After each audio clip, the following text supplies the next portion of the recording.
आज मर्यादा पर बड़ी जबरदस्त बहस छिड़ी हुई है। भाजपाई और नरेंद्र मोदी के चरण चुंबक मीडिया वाले विपक्ष को सीसीटीवी की किसी फुटेज के आधार पर मर्यादा पर ज्ञान दे रहे हैं। कहां से आता है इतना पाखंड और कहां से समझ में आता है इतना दोषारोपण? मुझे एक बात बताइए, मर्यादा का सारा ठीकरा सिर्फ विपक्ष को ही उठाना है और सिर्फ विपक्ष पर ही मर्यादा का ठीकरा फोड़ना है। सत्ता पक्ष की कोई भूमिका नहीं है। मर्यादा का पाठ कहां था जब 146 सांसदों को एक ही सत्र में एक साथ निलंबित कर दिया जाता है? मर्यादा का पाठ कहां था जब विपक्षी सांसदों का माइक बंद कर दिया जाता है, नेता प्रतिपक्ष बोलता है, स्पीकर को दिखाया जाता है, तब मर्यादा का पाठ कहां था? मर्यादा का पाठ कहां था जब हमारी होनहार बेटियों को सड़कों पर रौंदा जा रहा था और पीएम मोदी बृजभूषण सिंह के साथ खड़े हुए थे, तब कहां था मर्यादा का पाठ? तो मर्यादा का ठीकरा विपक्ष पर फोड़ना बंद कर दीजिए।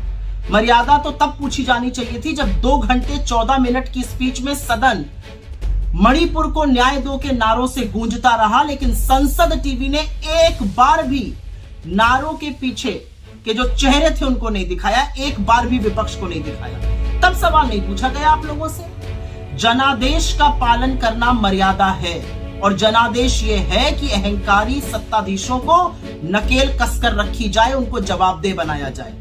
मर्यादा सच बोलने में है, मर्यादा झूठ का पर्दाफाश करने में है, मर्यादा अन्याय के खिलाफ डटकर खड़े होकर न्याय की लड़ाई लड़ने में है, जो विपक्ष कर रहा है, जो राहुल गांधी कर रहा है, जो कांग्रेस पार्टी कर रही है। असलियत तो यह है कि मणिपुर 1 साल 3 महीने से जल रहा है। असलियत यह भी है कि मणिपुर में जो विवाद है वो 2 समुदायों के बीच में है। 2 सांसद वहां के उन 2 समुदायों का प्रतिनिधित्व करते हैं। एक सांसद बोल चुके थे, एक बोलना चाहते थे। यही विपक्ष की समूची मांग थी और समूचा विपक्ष उन सांसद के साथ खड़ा था और बिल्कुल वेल में आकर नारेबाजी की जा रही थी, मणिपुर को न्याय दो, क्योंकि यही लोकतंत्र है and disruption is a form of democracy. ये आपके नेता अरुण जेटली ने कहा है, जिनको आप भूल चुके हैं, पर हम नहीं भूले हैं। अगर सोती हुई सरकार को जगाना, नारे लगाना लोकतंत्र नहीं है तो लोकतंत्र क्या है?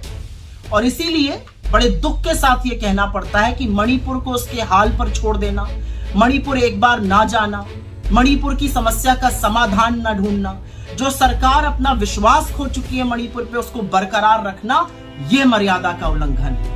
और अगर लोकतंत्र को बचाने के लिए, विपक्ष की भूमिका निभाने के लिए हमें बार बार नारे लगाने पड़े, बार बार वेल में आना पड़ा, बार बार मणिपुर को न्याय दो कहना पड़ा, तो हम कहेंगे, क्योंकि यही लोकतंत्र है और यही मर्यादा है।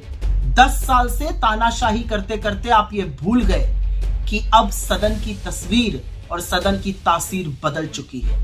मर्यादा का पाठ पढ़ाने से पहले अपने गिरेबान में 10 बार झांक कर देखिए। हर बार मर्यादा का उल्लंघन करते हुए आप पाए जाएंगे।